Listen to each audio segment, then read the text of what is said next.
할렐루야. 우리 이곳에 오신 우리 모든 성도님들께 주님의 크신 은혜가 함께 하시기를 축복합니다. 오늘은 특별히 우리 추수감사 주일입니다. 우리 옆 사람에게 이렇게 인사하겠습니다.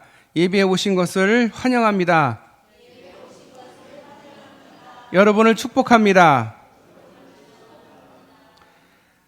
추수감사절 예배에 오신 여러분들을 환영하고 축복합니다. 추수감사절은 한 해의 삶을 돌아보면서 하나님이 주신 은혜를 기억하며 감사하는 절기입니다. 오늘 아침 일부 예배 때 이렇게 와서 보니까 우리 단에 너무 아름답게 우리 예배부에서 아름답게 추수감사절 준비를 해주셨습니다. 우리 어제 오셔서 우리 조욱희 권사님, 윤인숙 권사님, 김정자 집사님, 또 오상복 권사님 나오셔서 처음에는 이렇게 재료만 있었는데 오늘 이렇게 보니까 너무 아름답게 꾸며주셔서 제가 이 모습을 보고 은혜를 받았습니다. 여러분들도 동일한 은혜를 받으신 줄 믿습니다. 너무 감사하지 않습니까? 한 해가 너무도 빨리 가는 것 같아요. 작년에 우리 권사님, 집사님이 추수감사절 준비하실 때가 작년이었더라고요. 근데 벌써 1년이 너무도 빨리 지나갔습니다. 이렇게 되돌아오면 참 감사할 일도 많고 또 하나님께서 주신 게 참 많은데 하나님께서 여러분에게 항상 감사와 은혜를 부어주시기를 주님의 이름으로 축복합니다. 우리 어르신들, 우리 오랜 선조들은 항상 농사를 짓는 문화였습니다. 밭을 갈고 씨를 뿌리며 김 메고 돌보는 것이 농부의 일과였습니다. 그래서 알맞은 기온과 때에 맞는 비, 적절한 바람, 햇빛 이것이 필요했습니다. 이처럼 곡식과 과일을 자라게 하시는 것은 창조주의 섭리입니다. 우리는 씨를 뿌리지만 자라게 하시는 이는 우리 하나님이신 줄 믿습니다. 모든 일에 우리가 계획을 세우고 추진하지만 그 결과를 얻고 열매를 맺게 하시는 분은 하나님이신 줄 믿습니다. 한 해 동안 지켜온 그 시간들을 돌아보면 우리가 이 감사의 절기, 추수감사절을 통해서 더욱 하나님께 감사할 수 있기를 축복합니다. 제가 연초에 우리 청년들과 함께 수련을 하면서 청년들과 함께 약속을 했습니다. 우리 양화진 선교묘원에 꼭 가자. 여름에 우리 함께 꼭 여름 수련회는 양화진에 가자. 그렇게 약속을 했습니다. 그래서 기도를 하면서 준비를 했어요. 그리고 저희가 이제 양화진에 가게 됐습니다. 그런데 오랜 동안 준비하면서 기도를 했는데 며칠 동안 계속 비가 오는 겁니다. 가는 그날도 비가 왔습니다. 강원도에는 너무도 비가 많이 와서 앞이 안 보일 정도로 비가 참 많이 왔어요. 그래서 참 많이 속상했습니다.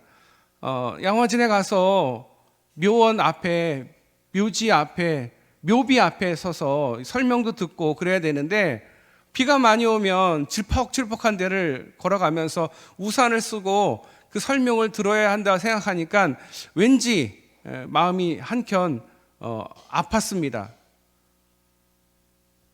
여주를 지나가고 하남시를 지나가도 여전히 비가 많이 오고 있었습니다.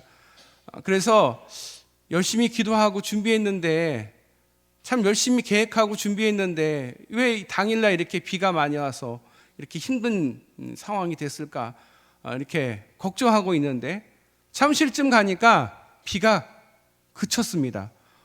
비가 멎어 있는 겁니다. 신기한 거는 양화진이 있는 그 마포 가니까 비가 별로 안 왔더라고요.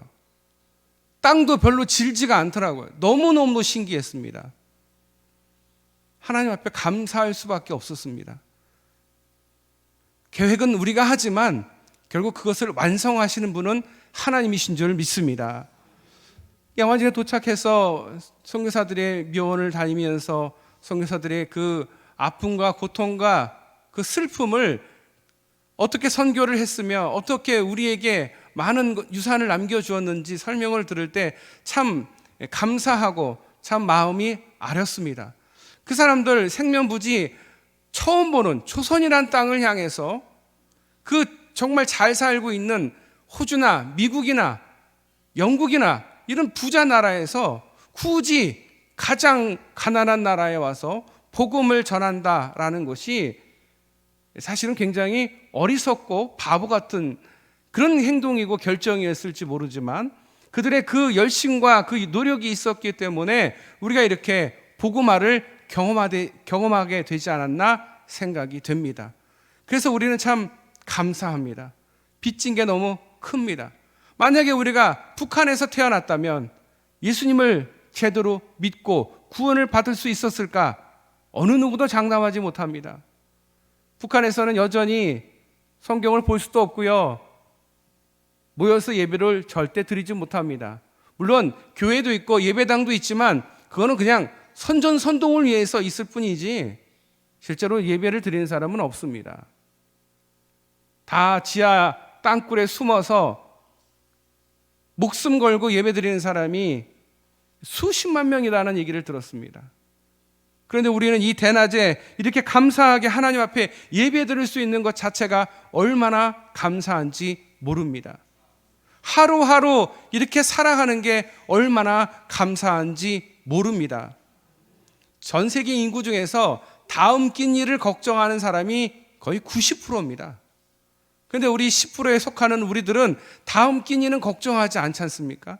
얼마나 감사합니까? 오늘 추수감사절을 맞이해서 우리에게 가장 감사할 것은 바로 하나님이 우리에게 베풀어 주신 그 선하심과 인자하심인 줄 믿습니다. 하나님의 선하심이 죄에 빠져 신음하는 나를 위해 예수 그리스도를 이 땅에 보내주시고, 그리고 하나님의 그 인자하심이 예수 그리스도를 십자가에 끝내 달려 죽게 하심으로 나의 죄와 나의 그 사망의 값을 치르게 하시고 우리를 건져주시고 우리를 구원해 주신 그 은혜가 우리에게 너무도 크다, 이렇게 우리는 고백합니다. 병원에 누워있는 환자들, 질병만 고쳐도 가족들이 감사하는데, 그런데 우리는 사망에서 생명으로 옮겨졌습니다. 지옥에 갈 수밖에 없는 우리가 천국에 갈 수 있게 됐습니다. 이게 얼마나 감사한 일이 아니겠습니까? 이 모든 것이 하나님이 주신 선물인 줄 믿습니다. 이보다 더 큰 감사가 어디 있겠습니까? 하나님은 선하시고 인자하신 분이십니다. 그 놀라운 하나님의 성품으로 우리에게 영원한 생명을 주신 하나님께 항상 감사하는 것, 그것이 우리의 감사의 출발점인 줄 믿습니다. 우리의 감사는요, 거기서부터 출발이 되는 거예요. 다른 것 주신 것에 감사가 먼저가 아니라 하나님이 우리를 구원해 주신 것에 대해서 감사하는 것이 감사의 출발점입니다. 오늘 말씀을 보면서 그 감사의 경험을 하게 되는 10명의 문둥병자에 대한 이야기, 그것이 오늘의 본문 내용입니다. 예수님 당시 악성 피부병에 걸리면 마을에서 추방이 되어서 외딴 곳에 모여 살게 됩니다. 정결법에 따라서 회복되지 못하면 절대 집으로 돌아갈 수가 없습니다. 사랑하는 가족의 품으로 절대 갈 수 없는 삶을 그들이 살고 있었습니다. 대부분의 그들은 동굴이나 무덤가 주변에 살면서 가족이나 친지가 가져다 주는 그 음식으로 연명하며 겨우겨우 하루하루를 살아갑니다. 혹시 사람들이 자기에게 가까이 오면 돌을 던져서 멀리 떨어지라고, 오지 말라고 경고를 합니다. 그래서 마을과 마을 경계에서 보통 그들이 살았습니다. 그렇게 살 수밖에 없었습니다. 오늘 본문에 사마리아와 갈릴리 지방 경계에 살고 있다라고 이야기하고 있습니다. 두 지방 모두 이스라엘에 속하는 지역입니다. 예루살렘 사람들부터 항상 천대를 받던 사람들이 사마리아 사람들입니다. 사람들 중에 사마리아 사람들은 개처럼 취급을 받았고 갈릴리 사람들은 이방인 취급을 받았습니다. 고향을 떠난 나그네들이 살기에 적합한 가난한 동네였습니다. 예수님은 그들 사이를 통과하고 계셨습니다. 사마리아와 갈릴리 사이를 통과하고 계셨습니다. 자, 이렇게 사마리아, 통과 이 단어가 나오면 여러분 누가 떠오르십니까? 요한복음에 어떤 사람이 여러분 머릿속에 스쳐가지 않습니까? 누굴까요? 갑자기 성경 퀴즈가 됐네요. 누굴까요? 우물가의 여인, 여러분 생각나지 않으십니까? 우물가의 여인이 12시 해가 중천 머리 꼭대기에 있는 시간에 우물을 뜨러 왔습니다. 그런데 거기에 누가 나타납니까? 예수님이 나타나십니다. 예수님이 사마리아 땅을 통과하고 계셨어요. 유대인은요 절대 사마리아 땅을 통과하지 않습니다. 돌아가면 돌아갔지 절대 사마리아인들이 살고 있는 땅에 발을 들이지를 않습니다. 왜? 사마리아 사람들은 짐승만도 못하다라고 생각하기 때문에 그렇습니다.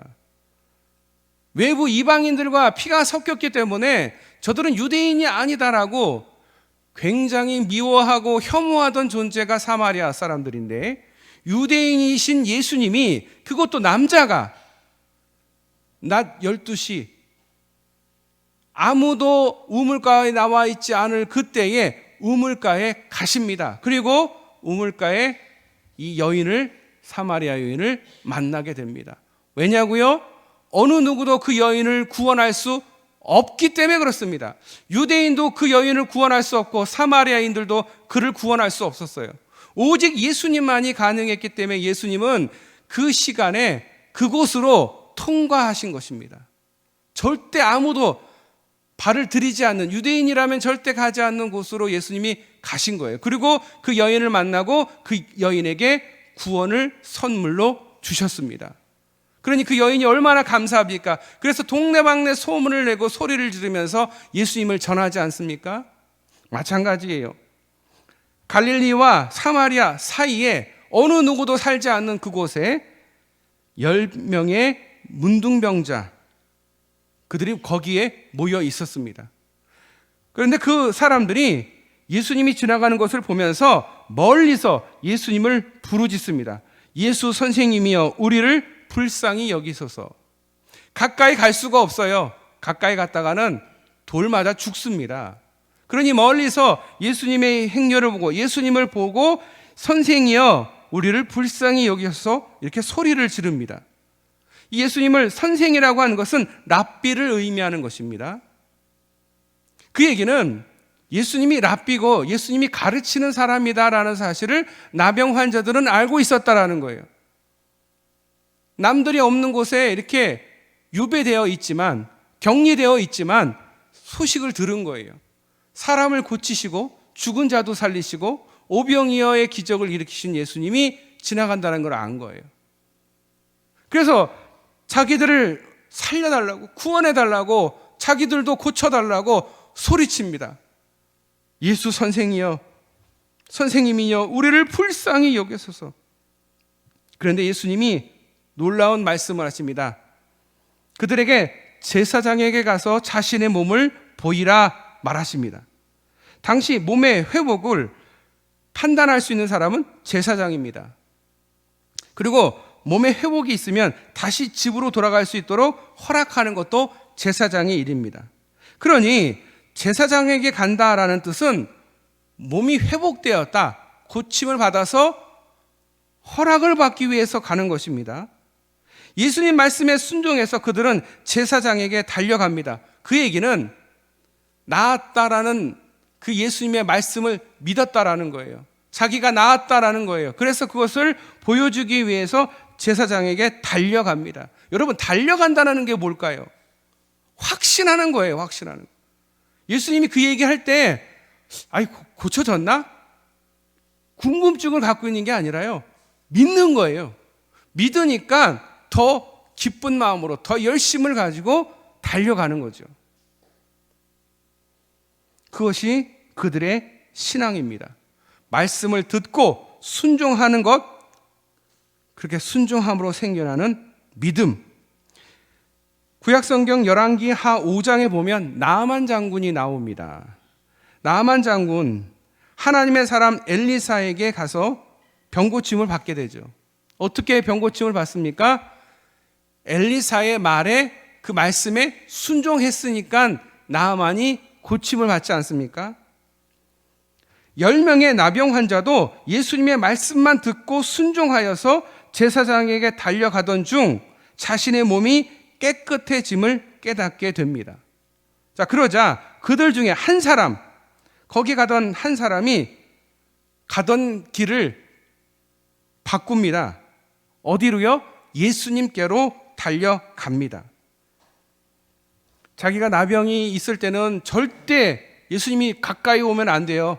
아니, 예수님이 아닌 다른 사람도 가까이 오면 안 돼요. 멀리서. 그런데 이제는 나았다라는 확신이 있으니까 이제 예수님 앞에 가는 거예요. 그리고 그 발 앞에 엎드리게 됩니다. 그러면서 하나님 앞에 감사함을 고백합니다. 중요한 것은 그 사람이 바로 사마리아 사람이었다라는 겁니다. 유대인은 하나님의 은혜를 많이 받았지만 그들은 그러지 않았습니다. 예수님만 발 앞에 오지 않았습니다. 사마리아 사람만이 유대인들에게 차별받고 괄시받고 혐오당하던 그들이 예수님 발 앞에 엎드리게 된 것입니다. 그리고 예수님 앞에 감사합니다. 10명의 문둥병자가 있었지만 제사장에게 가던 중에 깨끗함을 동일하게 받았지만 그 한 사람만 예수님 발 앞에 엎드렸다라는 사실입니다. 우리는 항상 진행형의 삶을 살고 있습니다. 가다가 멈추게 되면 아무런 변화가 일어나지 않습니다. 계속 가야 됩니다. 함께 달리던 나병 환자 중 한 사람이 자기의 나은 것을 보았습니다. 제사장에게 가기까지 그냥 달려가기만 했다면 아무것도 알 수 없었을 것입니다. 그러나 그는 민감했습니다. 자기 몸이 나았다는 것을 민감하게 알아차렸다는 것이죠. 자기 자신에게 다가온 변화를 깨달음으로써 삶의 감독이 그 순간 일어납니다. 행복이라는 것은 순간의 감동을 붙들고 사는 사람들만이 경험하는 것입니다.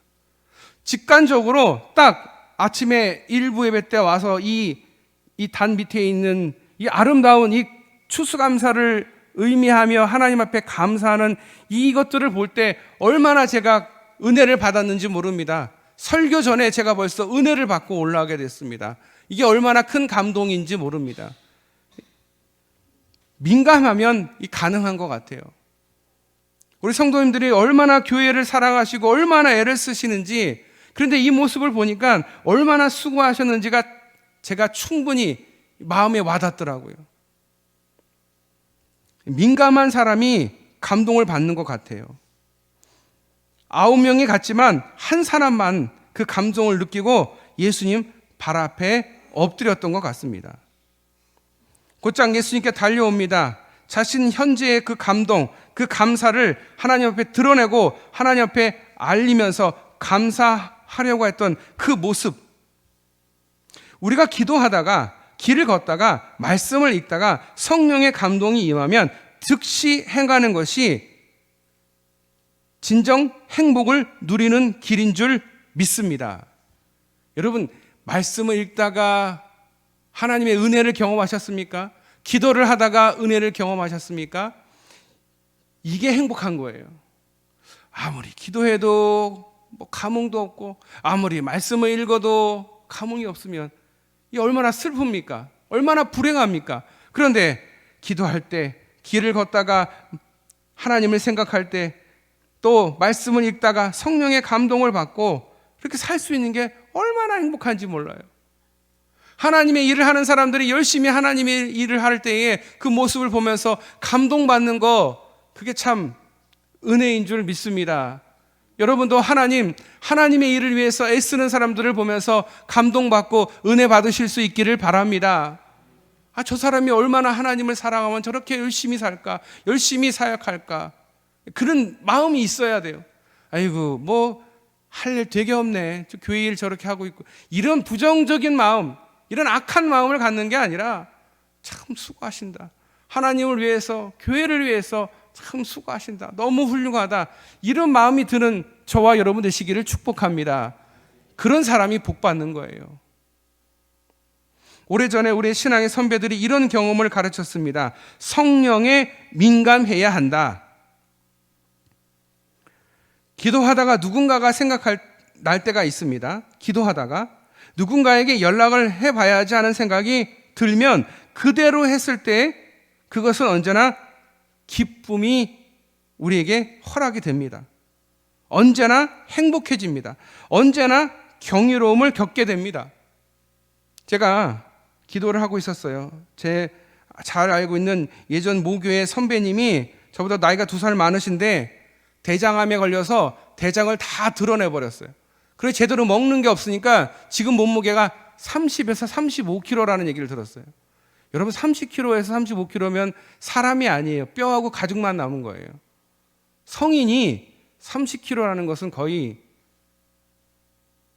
그 얘기를 듣고서 열심히 그를 위해서 기도했어요. 얼마나 걱정이 되는지 계속 기도하다가 꿈에 그분이 보이더라고요. 건강한 모습을 보게 됐어요. 그래서 아프다고 들었는데 건강하시네? 보니까 꿈이에요.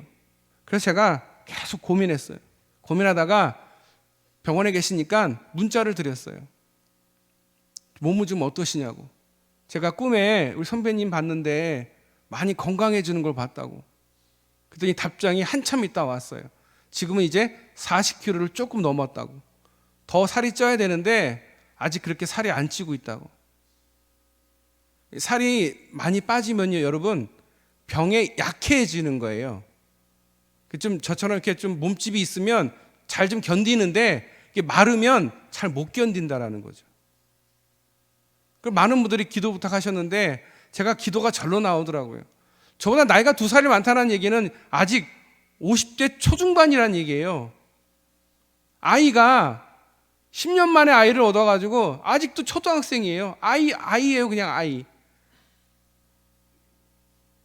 그 아이를 두고 하나님의 부르심을 받으면 어떻게 할까? 막 이런 생각이 드니까 막 걱정이 되는 거예요. 근데 참 감사한 것은 하나님이 조금씩 이렇게 회복시켜 주시니까 참 감사하더라고요. 기도하는데 기도의 응답도 없고 아무 생각이 없으면 얼마나 슬퍼요. 그런데 하나님께서 기도를 들어주시고 어떻게 하든지 조금씩 이렇게 회복시켜 주는 게 얼마나 감사한 줄 모릅니다. 여러분, 기도하다가 생각이 나는 사람이 있으면 여러분 전화하세요. 저도 기도하다가 우리 성도님들 아픈 분 계시고, 아니 그분은 맨날 이렇게 힘든 일만 당하시나 막 이렇게 걱정이 되는 한 분이 계셔요. 그분한테 제가 전화를 드렸어요. 어떠시냐고 전화를 드렸어요. 너무 걱정이 되고 계속 기도하고 있는데 그냥 기도만 하고 있는 게 아니라 그래도 좀 위로의 말씀을 드리고 싶어서 전화를 드렸더니 많이 좋아졌다고. 너무 감사하더라고요. 여러분, 감사의 영성을 가지시기를 축복합니다. 여러분, 얼마나 감사할 게 많아요. 주변에 아픈 분들 너무 많고요. 고통받는 분들 너무 많아요. 그런데 우리는 이렇게 건강하게 하나님 앞에 이렇게 기도하고 예배드릴 수 있는 게 얼마나 감사한지 몰라요. 주의 전에 나올 수 있는 것 자체가 감사 그 자체라고 저는 생각합니다. 하나님 앞에 성령의 감동받아서 하나님 앞에 찬양하며 하나님 앞에 고백하며 하나님께 감사하는 저와 여러분 되시기를 축복합니다. 우리 인생 가운데 항상 감사가 넘쳐야 될 줄 믿습니다. 우리 수도사들 보통 수도 생활을 하는 분들은 산이나 아니면 사막이나 아니면 광야에서 수도사 생활을 합니다. 편한 일상을 다 버리고 아무도 없는 곳에서 이 수도사 생활을 해요. 그들이 항상 하는 말이 있습니다. 현존의 행복이라는 말을 하는데, 현존의 행복.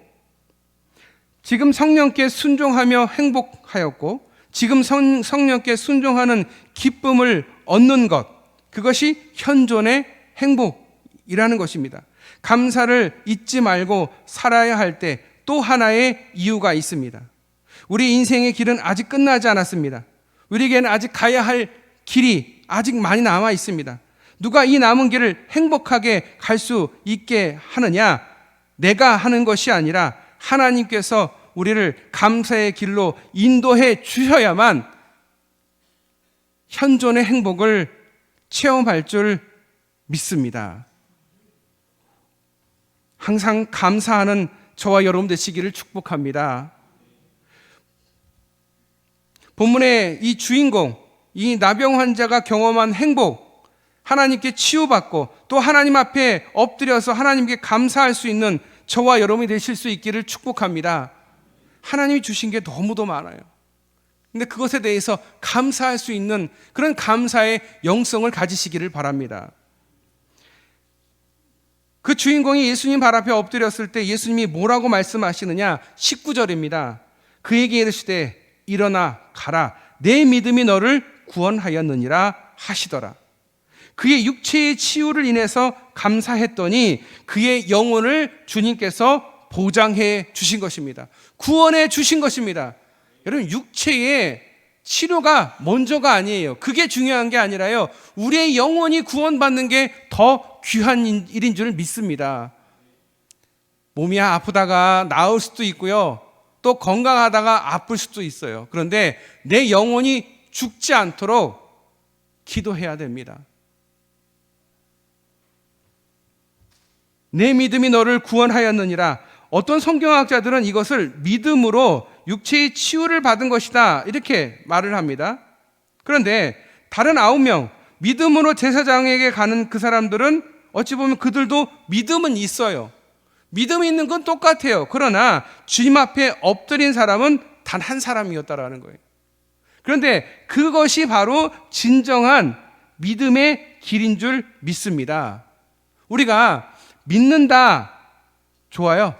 열심을 갖고 믿는 거 좋아요. 그런데 하나님 앞에 감사할 수 있고 그 행동이 옮겨져야 그게 믿음의 길을 가는 것이다라는 거죠. 우리의 인생길이 어떤 길로 갈 것이느냐, 세상 길로 갈 것이냐, 믿음의 길로 갈 것이냐, 하나님 앞에 감사할 때 믿음의 길로 갈 수 있다라는 거예요. 할렐루야. 여러분, 믿음의 길을 가실 수 있기를 축복합니다. 하나님 앞에 항상 감사하고 하나님 의지하며 하나님 주신 그 은혜를 항상 감사할 수 있는 저와 여러분 되시기를 축복합니다. 감사는 축복의 미래를 여는 열쇠입니다. 제가 한 얘기는 아니고요. 감사는 축복의 미래를 여는 열쇠예요. 미래의 축복이 준비가 되어 있어요, 하나님께서. 그런데 그것을 어떻게 열 수 있느냐? 내가 하나님 앞에 감사해야 그 축복을 열어서 내 것이 되는 것이다라는 거예요. 그냥 그냥 축복이 그냥 내버려 두면 그냥 내버려지는 거예요, 그냥. 그런데 내가 하나님 앞에 항상 감사하던 거예요. 하나님이 주셔서 감사한 게 아니라 그냥 하나님께 감사하는 거예요. 그러면 하나님이 우리에게 축복을 주신다라는 거예요. 왜? 감사하기 때문에 그런 거예요. 하나님 저한테 감사를 좀 줘보세요. 그럼 제가 감사할게요. 이거는 믿음이 아니에요. 하나님을 믿는 거는요, 하나님이 감사한 조건과 환경을 주지 않아도 감사할 때 하나님이 우리에게 주시는 축복을 얻게 되고, 그럼으로써 내가 그 미래의 미래의 그 축복을 받게 되는 거죠. 여러분, 이해가 되십니까? 여러분, 목사님 저 사는 게 너무 힘들어요. 제가 환경이요 이래서요 너무 힘들어요. 저는 이런 병이 있고요, 이런 문제가 있어요. 감사가 나오지 않아요. 그런 분한테는 하나님이 준비하신 축복을 받을 수가 없게 되는 거예요. 그러니까 그거 바라보지 말라는 거예요. 그 환경과 그게 중요한 게 아니라 그냥 하나님 앞에, 하나님 제 영혼 구원해 주신 거 감사. 정말 내가 능력 없지만 이 자리까지 올 수 있고 이 자리에서 이렇게 하나님 말씀 붙들고 예배드릴 수 있는 거 감사. 그럴 때에 하나님이 여러분에게 놀라운 축복을 주실 줄 믿습니다. 여러분 다 하나님께서 주시는 축복을 다 받기를 축복합니다. 진심입니다. 여러분이 다 잘 됐으면 좋겠고요, 다 복 받았으면 좋겠어요. 그런데 여러분이 감사할 때 그 축복을 받게 된다는 사실을 잊지 마시기를 바랍니다. 이 답답한 이 현실, 정말 이 어려운 이 환경 속에서 새 미래를 열고자 하십니까? 그러면 하나님 앞에 감사하실 수 있기를 축복합니다. 기도하겠습니다. 하나님 감사합니다. 하나님 감사합니다. 하나님 감사합니다. 하나님께서 고쳐주신 줄 믿습니다. 하나님께서 낫게 하여 주신 줄 믿습니다. 그래서 지금 미리 감사합니다. 미리 감사합니다. 미리 감사하고 있습니다. 하나님께서 주실 축복이 있음을 내가 믿고 항상 감사하는 감사의 믿음을 갖게 하여 주시옵소서. 우리 성도 가운데 질병으로 또 고통 가운데 또 물질로 인해서 많은 시험거리로 인해서 사단의 유혹에 의해서 힘든 삶을 살아가는 이들이 있습니까? 주님, 그들에게 감사가 넘치게 하여 주시옵소서. 믿음으로 승리하게 하여 주시옵소서. 믿음의 길을 가게 하여 주시옵소서. 고통받는 자들에게 주님께서 함께하여 주시고 동행하여 주셔서 감사가 넘치는 삶을 살게 하여 주시옵소서. 우리 사랑하는 성도들 감사가 넘치기를 소원합니다. 하나님이 주신 그 은혜를 항상 붙들고 항상 감사하며 믿음으로 승리할 수 있도록 주여 우리 성도들을 축복하여 주시옵소서. 우리를 사랑하시고 우리를 구원하신 예수님의 이름으로 기도드려옵나이다. 아멘.